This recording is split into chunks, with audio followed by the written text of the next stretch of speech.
ओम श्री अक्कलकोट निवासी राजाधिराज योगीराज भक्तवत्सल भक्ताभिमान श्रीपाद श्री वल्लभ विजय दत्त श्री गुरुदेव दत्त समर्थ श्री स्वामी समर्थ महाराज की जय। अवधूत चिंतन श्री गुरुदेव दत्त दिगंबरा दिगंबरा श्रीपाद वल्लभ दिगंबरा दिगंबरा दिगंबरा श्रीपाद वल्लभ दिगंबरा दत्त दिगंबर दिगंबरा अवधूत चिंतन दिगंबरा दिगंबरा दिगंबरा श्रीपाद वल्लभ दिगंबरा दिगंबरा दिगंबरा श्रीपाद वल्लभ दिगंबरा। ओम श्री स्वामी समर्थ महाराज की जय। श्री स्वामी समर्थ सर्व भक्तांना आज आमच्या घरी अनुभव सांगायचा म्हणजे माझ्या स्वतःच्याच घरी माझी मुलगी गुरुचरित्राचं पारायण करत आहे। मी जसं सांगितल्याप्रमाणे ब्रह्ममुहूर्तावर उठून सर्व तयारी करून अगदी घर स्वच्छ करून आपण ज्या वेळेला अनुभव सांगत असतो आपण सेवेकरी आहोत मग आपण त्या नियमाचं पालन केलंच पाहिजे। म्हणून त्या पद्धतीनं महिलांनी गुरुवार करायचा का नाही, महिलांनी गुरुचरित्र वाचवायचं का नाही हे सांगण्यापेक्षा आपण अगोदर वाचून दाखवायचं। देव कोणतंही करायचं नाही, नियम कोणतेच नाहीत। जे काही गुरुचरित्रामध्ये नियम आहेत ते नियम आपल्या स्वतःसाठी आहेत।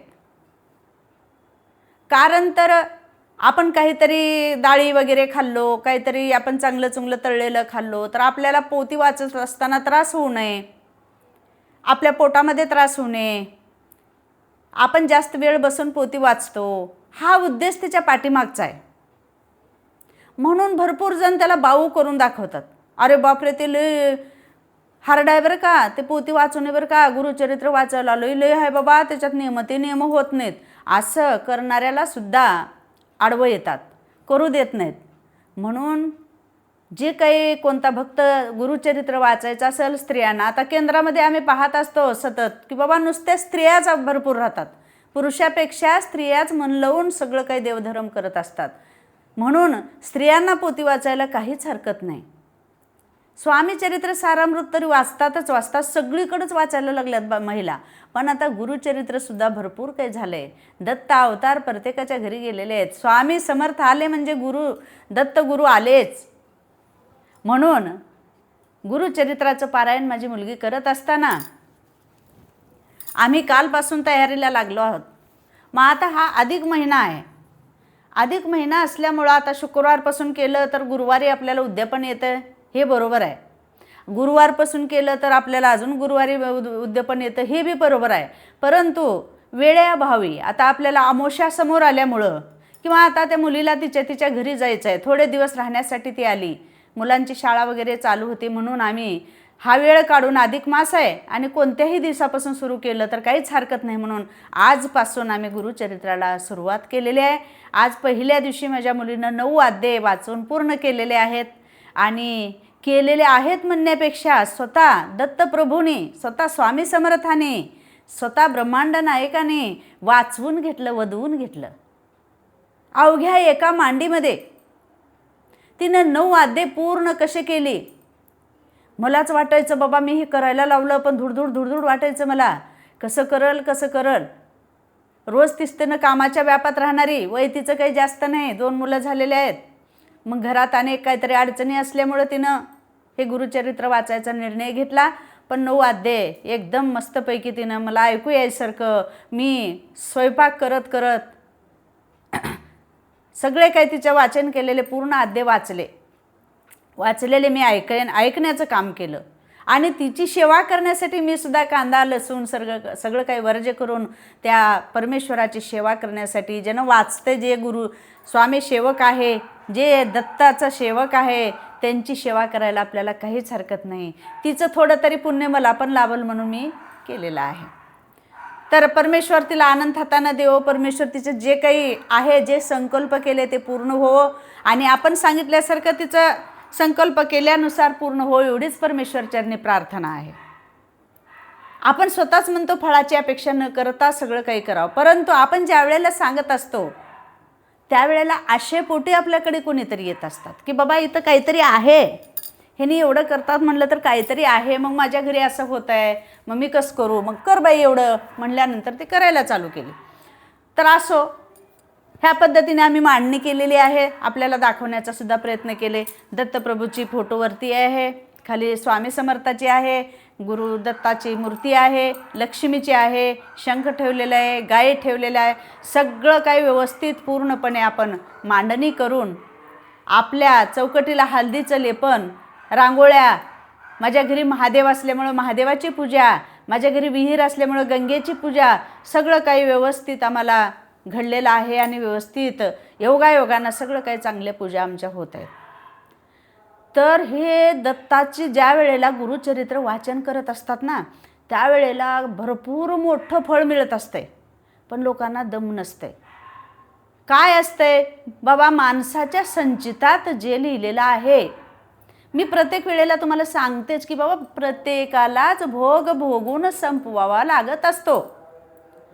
परंतु ज्या वेळेला मला सुद्धा भजनाला गेल्यानंतर म्हणतात बायका की मॅडम तुम्ही देव कर म्हणता, देव कर म्हणता, देव केल्यानंतर चांगलं होतं, पण आमचं चांगलंच होईना, तुम्ही म्हणता उगाच आम्ही किती कर लावतच तसं आमच्या घरात अडचणी चिवलेल्या असं बायका मला म्हणतात. पण मी हे तोंडानं उगाच सांगणं त्यांना हे शक्य नाही गेले बाबा, किती सांगायचं, काय सांगायचं. आता अचानक कोणी वारला तर ते काय म्हणतात, देवाच्या नावानं टाहो फोडतात की बाबा देव असं करायला नको होतं, देवानं अंधार केला. अरे बाबा, ज्या वेळेला देवानं उजेड केला त्यावेळेला देवाला कोणी नाव नाही घेत, त्यावेळेला सुद्धा पेढा वाटतो, पण कुणाला वाटतो, आपला पण आपसात पेढे वाटून खातो.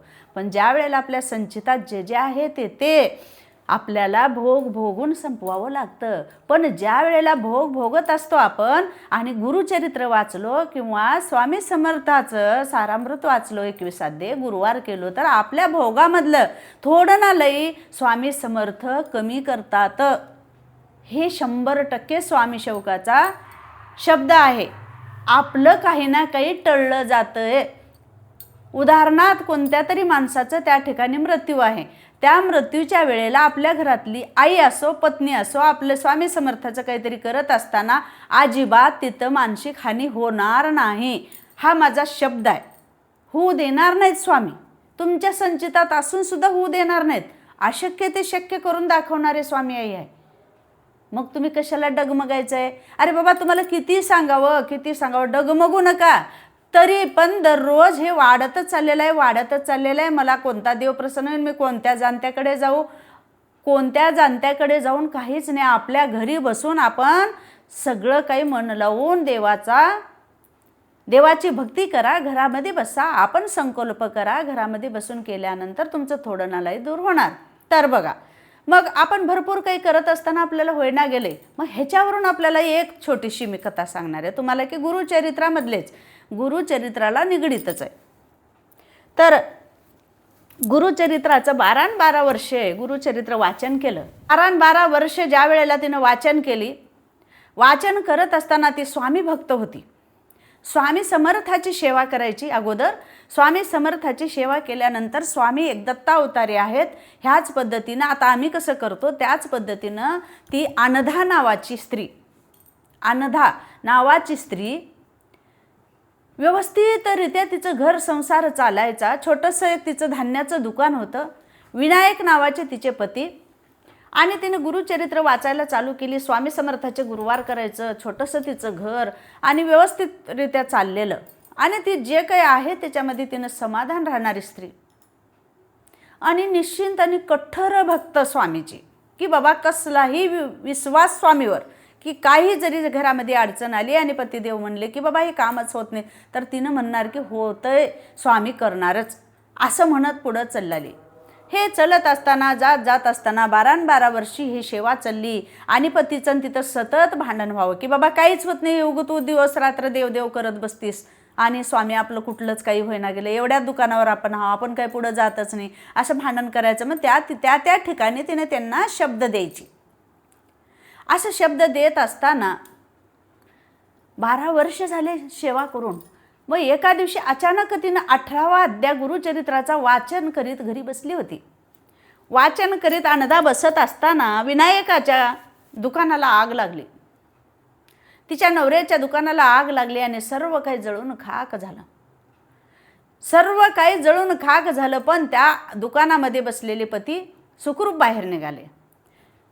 सर्व काही जळून खाक झालं. मग ज्या वेळेला 18वा अध्याय वाचत होती त्यावेळेला असं दुकानाला आग लागली. मग ते घरी आले पतिदेवाने म्हणले, बाबा कशाला हे वाचन करत बसलेस, आणि आपलं असलेलं नसलेलं सगळंच काही गेलं, नशीब सगळं आपलं हिरावून घेऊन गेलं, आता आपल्याकडे काय राहिलं, आता जळून गेलं, आता तुझे स्वामी कसं देणार आहेत, आपण एवढं मोठं भांडवल जमवलेलं होतं, आपलं सगळं दुकान जळून गेलं, आता काय करायचं.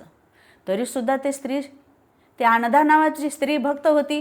तिचा कठ्ठर विश्वास देवावर. तिनं म्हणली काहीच होणार नाही, जाऊ द्या, गेले ना, ती पण स्वामीची इच्छा असेल, त्यांचं नियोजन असेल, गेलंय, जाऊ द्या, अनंत हातानं परमेश्वर आपल्याला देणार आहे, तुम्ही काही वाईट मानून घेऊ नका, काहीच नाही, गेलंय, जाऊ द्या, असं म्हणल्यावर सुद्धा त्यांना राग आला, भरपूर राग आला. राग आला असता आणखी काही दिवस गेले. तसंच त्याच पद्धतीनं आणखी सुरुवात केली कामाला, आणखी सुरुवात केली, आणखी स्वामीवर विश्वास, आणखी दत्तावर विश्वास ठेवून पुढं पुढं पुढं चालत राहिले. चालत असताना हे बघा स्वामी भक्तांनो, ज्या वेळेला माणसाला परीक्षावर परीक्षा, स्वामी काही परीक्षा घेत नसतात. आता एक स्वामी मला याच्यामध्ये मी ऐकलं बाबा, अनुभव सांगत असताना की बाबा स्वामी परीक्षा कसं घेतात, परीक्षा घेतल्यावर मग सगळेच पास नाही का होणार, स्वामी कशाला परीक्षा घेतील म्हणतात. कोणी म्हणतात गायत्री मंत्र लेडीजनं म्हणायचं नाही. मग म्हणावं तरी काय, मग तुम्ही सांगता काय, करावं काय, हेच काही सुचत नाही. गायत्री मंत्र स्त्रियांनी म्हणू नये असं काही मी ऐकलं, पण गायत्री मंत्र म्हणू नये असं कुठं लिहिलेलं नाही. गायत्री मंत्र हे सगळ्या स्त्रिया म्हणूच लागलेत. तसं स्वामी परीक्षा घेतातच, तर खूप घेतात. एकदा घ्यायला चालू केले ना खूप घेतात, एका पाठोपाठ काही ना काही असतंय. मग त्या स्त्रीनं समाधानरित्या पुढं संसार चालू केला. चालू करत असताना तिचा मुलगा खूप आजारी पडला, खूप म्हणजे खूप आजारी पडला. मग तिनं तशीच दवाखान्याला न्यायची करायची. अगोदर तर तिला लेकरं व्हायचे दगावायचे. आता हा मुलगा एवढा एक होता, मग त्याला तिनं जतन करायची व्यवस्थितरित्या, सगळं काय त्या लेकरासाठी म्हणून तिनं पुढं चालायची. खूप आजारी पडल्यानंतर मग डॉक्टर काय सांगितले की बाई काही खरं नाही ह्याचं. असं सांगितल्याबरोबर गुरुचरित्र वाचतच होती, सतत पारायण करायची, सतत सगळ्यांना तोंड द्यायची. आणि मग ज्या वेळेला दुकान जळालं आणि मुलगा ज्या वेळेला आजारी पडला, त्यावेळेला तिच्या जवळ बसणारे मित्रमैत्रिणी आणि एक चांगला माणूस तिला म्हणला की बाबा सदानंद नावाचे चांगले भक्त, त्यांनी म्हणले की बाबा कुठं गेले तुमचे स्वामी, काय झालं, एवढं मुलगा बिमार पडला तुमचा, बोलवा ना तुमच्या स्वामीला. आता काय झालंय, रोज उठलं की तुम्ही पारायण करत बसता, आम्ही सांगितलं होतं स्त्रियांना पारायण करायचं नाही, तरीसुद्धा तुम्ही पारायण करता, दुकान जळून गेलं, स्वामी बघत बसले, आणि आता कुठं आहे तुमचे स्वामी, बोलवा. असं म्हणत असताना तिला खूप वैताग आला. तिनं कधीही कशाला चिडली नाही, सगळं सहन करत किती दिवस किती वर्षे काढली. पण ज्या वेळेस त्या मुलाला जास्त झाल्यानंतर आईला फार वाईट वाटत असतं बरं का. स्वतःच्या मुलाला जरी काटा मोडला तरीही वाईट वाटत असतं. ठीक आहे दुकान जळालं, स्वामी माया, स्वामी आई, तुला पण कल्पना आहे ह्या गोष्टीची, तुला पण हृदय आहे, तुला पण माया आहे आई. म्हणून त्या लेकराची माया भरपूर त्या आईला होती, जिंदगी तिची त्या लेकरासाठी होती. मग ज्या वेळेला लेकराला असं डॉक्टरने सांगितल्यावर तिनं आली आणि दवाखान्यातून आली आणि आपल्या देवाच्या समोर बसली आणि देवाला शांत चित्तानं म्हणली, स्वामी, का हो स्वामी, मी काय तुमचं वाईट केलं, काय म्हणून मला ही सजा देता स्वामी, मला किती सजा दिला तर मला वाईट नाही वाटलं स्वामी, मी कधी तुमच्या समोर पदर नाही पसरला, मी तुम्हाला कोणतं घरानं कधी सांगितलं नाही स्वामी, मी निश्चिंतपणे सेवा केले म्हणण्याची हिंमतसुद्धा मला होत नाही. मग हे सगळं का माझ्या वाट्याला आलं, माझे 2 मुलं झाले, दोन्ही दगावले, आता हे तिसरं जे मूल आहे दवाखान्यात, आणि एक एक मिनिट मोजत आहे माझं लेकरू, स्वामी का हो तुम्ही एवढं डोळे झाकून बसलात, हे दत्तप्रभू तुम्ही का डोळे झाकून बसलात, माझी हाक तुमच्या कानापर्यंत येत नाही का? मी तुम्हाला कधी काय मागितलं? असं शांतपणे टाहो फोडायला लागली. आनंदा नावाची स्त्री, गुरुचरित्रातली कथा. ज्या वेळेला टाहो फोडायला लागली, देवाला सुद्धा पाझर केव्हा फुटत असतो बघा. ज्या वेळेला माणसाचं हृदय रडायला लागतं, ज्या वेळेला एवढी परीक्षा पाहतो देवसुद्धा की बाबा जे कठोर भक्ती करत असतो त्यांची खूप परीक्षा देव बघत असतं. पण एवढं बघणं खरंच शक्य नाही. आजकालच्या मानव जन्माला एवढी परीक्षा देणं शक्य नाही. जे कठोर अगोदरचे निश्चिम भक्त होते त्यांना शक्य होतं. पण त्या आईच्या जीवाला मात्र खूप वाईट वाटायला लागलं की बाबा मी आता इथे देवासमोर बसले, पण माझ्या लेकराला डॉक्टरने घरी घेऊन जा म्हणलेलं आहे. काय होईल काहीच सांगता येत नाही. माझं दुकान जळालं तरीही स्वामी काही केले नाहीत. मी किती विश्वास स्वामीवर ठेवला. का स्वामी डोळे झाकून बसलात का? असं म्हणत असताना, डोळे झाकून शांततेनं स्वामीला बोलत असताना अचानकच तिच्या पाठीमागून हळूच तिच्या डोक्यावरून हात फिरवल्यासारखं तिला वाटलं. तिला हात कोमल असे हात फिरवल्यासारखं डोक्यावरून वाटल्याबरोबर तिला वाटलं खरंच आहे का? कोणी तर माझं हात फिरवत असतील का? म्हणून हळूच डोळे उघडली. डोळे उघडले तर काय, काहीच दिसेना. आणि जे तिच्या घरची स्वामीची मूर्ती, स्वामीची फोटो तिच्या घरी होती, त्या फोटोतून एकदम असे उजेडाचे किरण तिच्या नजरेतून तिच्या डोळ्यामध्ये पडले. स्वामीच्या फोटोमधून उजेडाची किरणं, सूर्याची किरणं ज्या पद्धतीनं पडतात तसेच तिच्या डोळ्यामध्ये पडले. आणि मग अजून डोळे तिनं झाकली. मुलगा तिथं दवाखान्यातच आहे. ज्या वेळेला डोळे झाकली, सर्व स्वामी भक्तांनी व्यवस्थितरित्या ऐकून घ्या. तुम्ही तरी पोथी वाचता, तुम्हाला सगळं काही माहिती आहे, तुम्ही माझ्यापेक्षा सुज्ञ आहात. परंतु जे जे अध्याय वाचत असतात त्यावेळेला एकेका ओळीचं सुद्धा आपण अर्थ समजून घेणं महत्त्वाचं आहे. आणि जे काय आपल्यापेक्षा वरिष्ठ सांगतात ते सुद्धा ऐकणं महत्त्वाचं आहे. तर ज्या पद्धतीनं तिने डोळे झाकले, आणखी डोळे झाकल्याबरोबर स्वामींनी काय म्हटले तिला? स्वामी म्हटले, तुला वाटतंय का मी तुझी परीक्षा पाहतो? तुला वाटतंय का मी तुला सतवतो? अजिबात असं नाही, चल तू माझ्यासोबत म्हणले आणि तिला हात धरून घेऊन चालले. तिनं स्वतः तिथंच बसली, पण तिचा आत्मा आणि तिचं सगळं ध्यान स्वामीच्या सोबत गेलं. ज्या वेळेला गेलं, एका झाडाच्या खाली नरसिंह सरस्वती तिथे बसलेले होते. नरसिंह सरस्वती बसल्या असता स्वामीरायांनी तिथं नेले आणि सांगायला लावले की नरसिंह सरस्वती, हे बघा, हे अनधा काय म्हणते, आपली प्रिय भक्त आहे बघा, हिचं संचित कसं आहे हिला सांगा. असं म्हणल्याबरोबर नरसिंह सरस्वती आणि स्वामीराय एकच रूप. जसं सावली सांगते माणसाला त्याच पद्धतीनं नरसिंह सरस्वती सांगितले की बाई हे बघ, तू पहिल्याच्या जन्मामध्ये काय होतीस आणि काय केलीस हे बघ. हे ब्राह्मण आहे, हा ब्राह्मण प्रत्येकाच्या लेकराला उचलून घेऊन जायचं, कामाला लावायचं आणि त्या लेकराचं विकून टाकल्यासारखं दूर नेऊन सोडून द्यायचे. म्हणून ह्या ब्राह्मणाला लेकरं म्हणलं तर लेकरं झाले नाहीत. आणि त्या ब्राह्मणाच्या शेजारी तुझं घर होतं बाई, आणि त्या घरापाशी तू एका राजाची राणी होतीस, आणि त्या राजाच्या राणी होऊन तू दुसऱ्याची जमीन बळकावून घ्यायचं, दुसऱ्यांना त्रास द्यायचं, दुसऱ्यांना ज्या वेळेला पैसे दिलेस त्यावेळेला डबल पैसे होऊन सुद्धा तू हिरावून घ्यायचीस. असं केल्यामुळं तुझं हे बघ पाप आणि पुण्य तुझ्या समोरच आहे. तू काय काय केलीस, तुझे कर्म हे इथंच बघ. असं म्हणून तिनं ज्या रूपामध्ये पहिल्याच्या जन्मामध्ये होती आणि जे कर्म करायला लागले ते सगळे कर्म तिला दिसू लागले.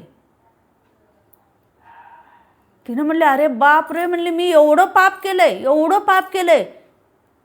मग स्वतः डोळ्यानं ज्या वेळेला बघितलं आणि त्या ब्राह्मणाची सुद्धा हकीकत सांगितलं की ब्राह्मण खरोखरच लहान लेकरांना न्यायचा, लहान लेकरं विकून टाकायचा किंवा मारून टाकायचा, काही करायचा, त्या ब्राह्मणाला सुद्धा तेच पाप लागलेलं आहे. आणि तू बघा नधा, तुला सुद्धा तेच पाप लागलेलं आहे. आणि ते पाप आणि तुझे कर्म तू भोगून संपवायचे आहेत. तरी सुद्धा ज्या दिवशी तुझ्या दुकानाला आग लागली होती त्या दिवशी तू 18वा अध्याय गुरुचरित्राचा वाचत होतीस, म्हणून तुझ्या नवऱ्याला सुखरूप मी स्वतः बाहेर काढलेला आहे परमेश्वरानं. ज्या वेळेला तुझ्या नवऱ्याचं त्या दिवशी मृत्यू होता, तर सुखरूप आम्ही दुकानाच्या बाहेर त्याला काढून मग आग लागलं, तुझं जे नुकसान झालं ते भरपाई करता येईल, पण मोठा घाला होणारा आम्ही चुकवलो. मग तुला ते दिसून नाही आलं. तू कठोर भक्त असताना तुला समजायला पाहिजे की बाबा आपले भोग आहेत, आपले कर्म आहेत. आज तुझं लेकरू, ज्या वेळेला तुझं लेकरू दवाखान्यात आहे, तुला वाटतंय तू ह्या जन्मात ह्या लेकरासोबत काय केलीस हे अनदा तू तुझ्या डोळ्याने पहा. असं सांगितल्याबरोबर थरकाप उठला. तिचा आत्मा त्या ठिकाणी गेलेला. ती इथं देवाऱ्यासमोर बसलेली. आता करायचं तरी काय? समोर तर आणखी भोग भोगून सारायचं आहे. आणि आपण खोलवर त्या ग्रंथामध्ये तेवढं लई जाण्यापेक्षा खूप मोठे मोठे ज्ञानी लोक, साठे महाराज सांगायला लागलेत, गजानन महाराज सांगायला लागलेत, भरपूर स्वामी समर्थ चरित्रामधलं सांगायला लागलेत, गुरुचरित्रामधलं सांगायला लागलेत. एवढी खोलवर माहिती तुम्हाला त्यांनी सगळेजण सांगायला लागलेत. मी पामर, मी छोटी एक स्वामी सेवक आहे, तर सुद्धा मला थोडंसं एवढं सांगण्याची इच्छा झाली म्हणून मी तुम्हाला सांगायला लागले. म्हणून माझं म्हणणं एवढंच आहे की बाबा देवाची भक्ती करत असताना मी एवढं केलो, आत्ता पूजा केलो मला द्या, आत्ता मी पोथी वाचले मला द्या, हे काय प्रकार आहे? हे आपण कशासाठी करतो? पोथी वाचलो लगेच देव माझं वाईट केलं. जर तुमच्या कर्मामध्ये, तुमच्या नशिबामध्ये, संचितामध्ये जे व्हायचं होतं, योगायोग असते. आपण मंदिरामध्ये भजनाला गेलो, भजनाला जाऊन पाय निष्ठून पडलो, माय मी भजनाला गेले पाय निष्ठून पडले, तेव्हापासून माझे गुडघे दुखलाले. नको बाई येऊ नको भजनाला, नको भजन करू. तू घरात राहिली तर सुद्धा पडणारच होतीस, हे तुझ्या लक्षात येऊ दे. होणारं कधीही चुकत नाही. म्हणून आपण ज्या वेळेला भक्ती करतो, ज्या वेळेला कोणतं तरी व्रत करतो, त्यावेळेला फळाची अपेक्षा न करता तुम्ही करायला लागा. पुढं चालत राहा. तुमचे जे काही आहेत कर्म भोगावंच लागतात, भोगून संपवावं लागतात. पण त्याच्यामधून थोडं थोडं दुरावा देऊन आपली स्वामी आई आपल्याला सुखी ठेवण्याचा प्रयत्न भरपूर करत असते. त्यांचं नियोजन वेगळं असतं. स्वामी आई दत्तप्रभू, आपण दत्ताच्या गुरुचरित्राच्या वाचनामध्ये आलो, मग आपल्या जिंदगीचं सार्थक झालं. गुरुचरित्र वाचणं म्हणजे जोक नाही, वाचणं म्हणजे छोटी गोष्ट नाही. गुरुचरित्र आपल्या घरामध्ये येणं म्हणजे स्वतः साक्षात दत्तप्रभू आपल्या घरी आल्यासारखं आहे. त्यांचे वंदनीय पावलं आपल्या घरी आलेले आहेत. म्हणून ज्या दिवशी गुरुचरित्र आपल्या घरी आलं त्या दिवशी आपल्या घरातले संकट सगळे आपल्या चौकटीच्या बाहेर थांबले. म्हणून आपण निश्चिंत राहायला काहीच हरकत नाही, कसलीच चिंता करायची नाही. जो स्वामी भक्त असतो, जो दत्त भक्त असतो, त्यानं कधीही चिंता करत नाही. आपलं ओझं सगळं घ्यायला स्वामी समर्थ आहेत. स्वामी आई समर्थ आहे, म्हणून कशाचीही चिंता करायचं नाही. भिवू नकोस, मी तुझ्या पाठीशी आहे. भिवू नकोस, मी तुझ्या पाठीशी आहे. श्री स्वामी समर्थ महाराज की जय. श्री गुरुदेव दत्तावधूत चिंतन राजाधिराज योगीराज सच्चिदानंद श्री स्वामी समर्थ महाराज की जय. हर हर हर हर महादेव.